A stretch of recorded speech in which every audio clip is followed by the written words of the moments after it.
Let's now shift focus to a different controversy that is associated with the Congress party no less, as letters belonging to former Prime Minister Pandit Jawaharlal Nehru are the latest to dominate the political discourse.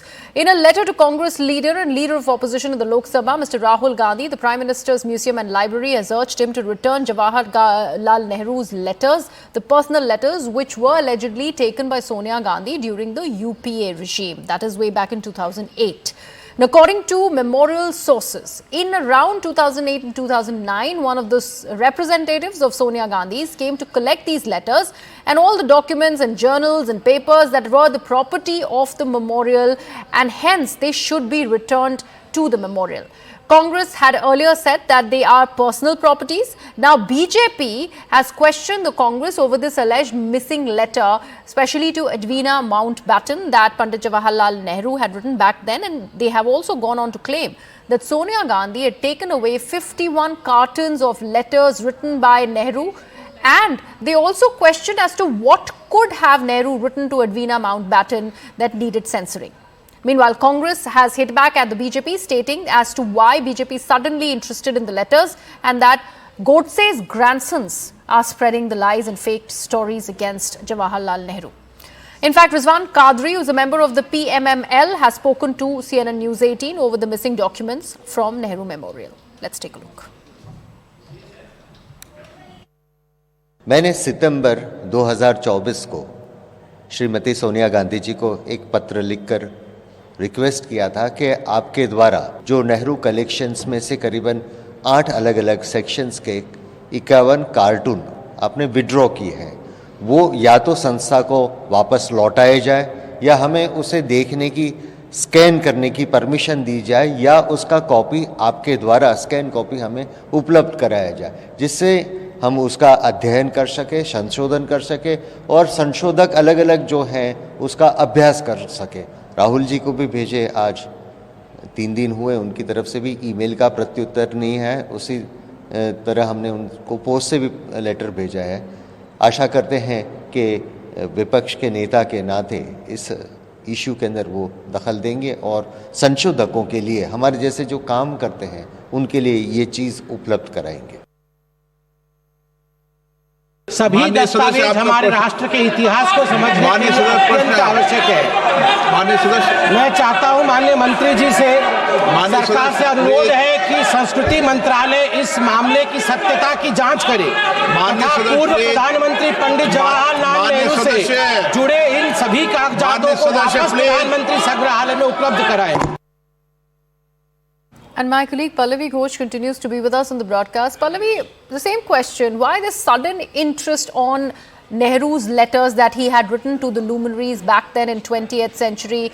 And why is the BJP specially harping on the letter that he'd written to Edwina Mountbatten? So if you go by information which has been given out by Nehru Memorial sources, they say that yes, it's true that Sonia Gandhi had sent some letters across, and this was roughly before 2008. But between 2008 and 2009, she has sent her representative to get those letters back, which actually filled in 151 of those cartons. Legally speaking, according to the sources, after a GBM had made a request to get those letters back, there is nothing which is considered to be criminal on her part for having kept those letters with her. But today when Rizwan Qadri is raising these 2 letters to Rahul Gandhi and Sonia Gandhi, the larger point that they're making is that let us have a look at all the letters and documents. What is it in that? Because that was written at a time when Jawaharlal Nehru was the Prime Minister, and it was a letter not just to Edwina Mountbatten but also to others like Jagjeevan Ram. We would want to have a look at it or a scanned copy of it, and then if we think it is something which needs to be going into government archives, we would like to keep it.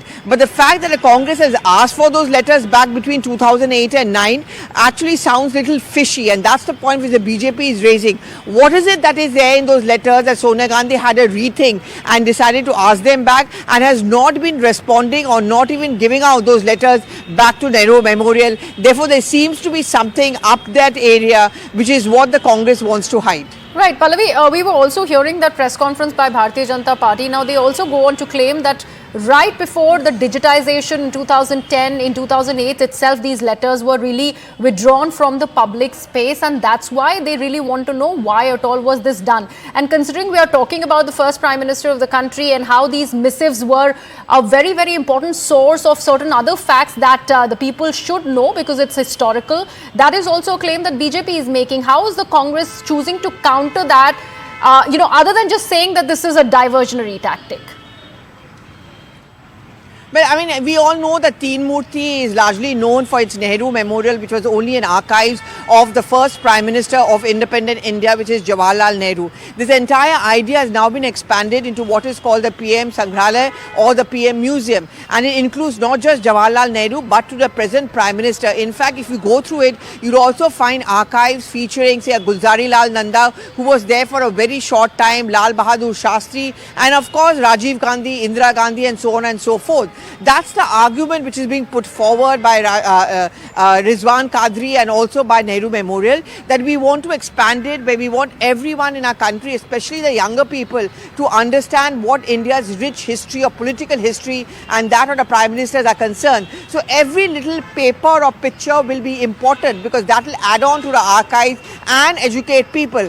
And therefore those letters and documents, 51 cartons, they may be important. They could be an important clue, and some of them are important letters. When you've taken it away, you can claim that they are our legacy or this is my property. But how much are you then contributing to the preservation of those archives or the very important phase of independent India? And that's why BJP is raising this question, that is there something to hide, which is why you don't want to come out and give us those letters. We would have had a look at that letter, scanned it, and if we feel that something is extremely private, we would have returned it to you.